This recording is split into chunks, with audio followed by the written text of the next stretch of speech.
Faulkner, I know exactly what you're doing, you clever devil. Yes. Yes. Well, it looks like there's a crowd of people just watching me be brilliant. Alright, well, I guess I shall get started. Welcome! Welcome to the show.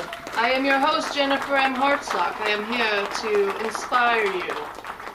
First, I will talk about, just briefly, going to Cherie Lesota's presentation on e-marketing.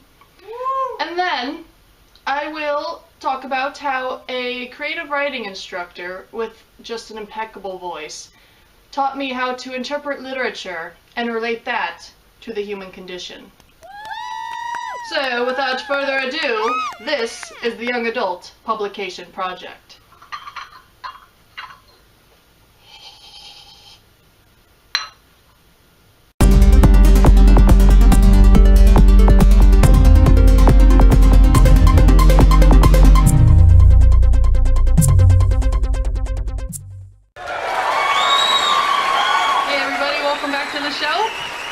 Good to see you again. So a few weeks ago I attended Cherie Lesota's presentation on ebook marketing. Cherie is not only the author of the best-selling novel Artemis Rising, but she critiqued my synopsis in its early drafts. Now moving on to literature. A couple weeks ago I was on Facebook and there was a post about reading adult literature and how the plot didn't make any sense.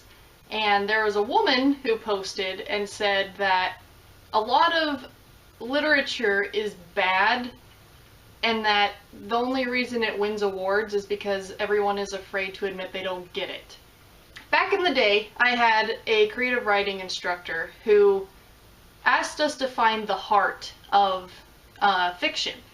What's written on the surface or what's actually on the page is not what's always important or the purpose of the material.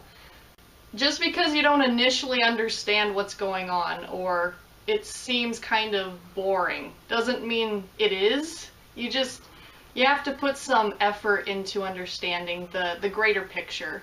And so a beautiful and just great demonstration of this is brought to us from Fight Club author Chuck Palahniuk. Here's what he had to say.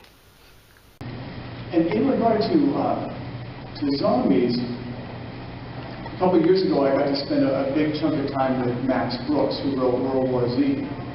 And I had noticed that in the very back page of World War Z, he has it dedicated to his mother, Anne Bancroft. And I did the math and realized that in the last year of her life, he was writing World War Z. And so at one point I just sucked it up and I said, so is World War Z about your mother's death? He said, yeah. You know, all of these, people who think it's about zombies are never going to know that it's not about Brad Pitt and zombies and everything. It's about the year that my mother was diagnosed with cancer. And we took her to one specialist after another, and every specialist said, it's okay, we've got it handled, we've got a strategy, she will live, don't worry, just go home and relax. We've got it taken care of, don't worry. In the same way that he depicts every government saying, we've got a strategy, we can handle the zombie thing, don't worry. And then he held on to this hope, all these different promises over the whole year. And by the end of the year, he says, the zombies killed my mother. All these zombie cancer cells that were replicating unendingly inside of my mother killed Anne Bancroft. So that's kind of odd when you see World War Z or you read it and you realize that's the energy, that's the metaphor, that it was providing for Max Brooks for that whole year. That way of taking her to all of her appointments and then sitting writing in a notebook about zombies instead of cancer cells. So, wow. Thank you so much.